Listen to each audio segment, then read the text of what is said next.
Good news sa mga motorista, nakakakita ng malaking indikasyon ng big-time rollback sa presyo ng mga produktong petrolyo sa susunod na linggo ang Department of Energy.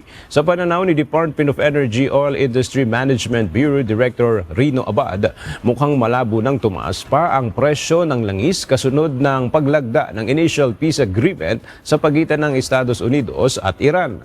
Inaasahang nasa 70 hanggang 80 pesos per liter na lang ang presyo ng mga produktong petrolyo.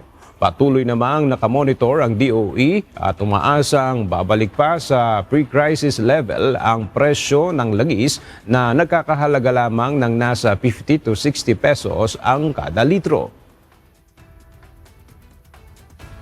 Tuloy pa rin ho ang ating pagbantay kung lalala ito.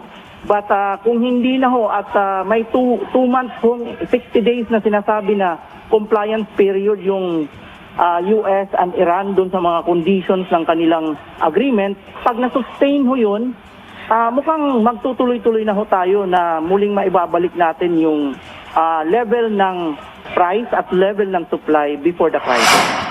Oy, good news po para sa ating po mga motorista. Tulad ko, inanunsyo ngayon ng Energy Department o DOE na magkakaroon ng big-time rollback sa susunod na linggo. Alinsunod ito sa naging ceasefire agreement ng Estados Unidos at ng Iran at yung pagbubukas ng Strait of Hormuz. Madeline Villar Moratillo sa balita. Magandang balita para sa mga motorista. Asahan ang malakihang rollback ng presyo ng mga produktong petrolyo sa susunod na linggo. Itong inanunsyo ni Department of Energy Director Rino Abad kasunod ng ceasefire agreement sa pagitan ng Estados Unidos at Iran at pagbubukas ng Strait of Hormuz. Malakihan ho ang ating ine-expect na rollback next week. 3 araw pa lang ho ang trading days this week, pero malaki na ho talaga ang binaba nung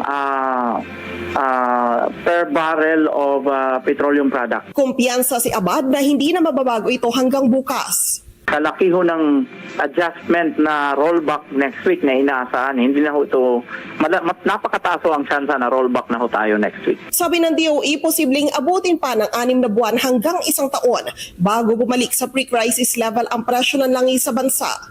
Bago ang nangyaring tensyon sa Middle East, nasa 55 pesos per liter ang presyo ng diesel. 56 pesos per liter naman sa gasolina at sa kerosene ay 83.47 pesos kada litro. Sa ngayon patuloy pa rin naman ang 10 pesos per liter na fuel subsidy ng gobyerno sa mga driver ng pampublikong sasakyan. Sabi ni Abad na sa higit 62,000 driver na ang nakinabang rito.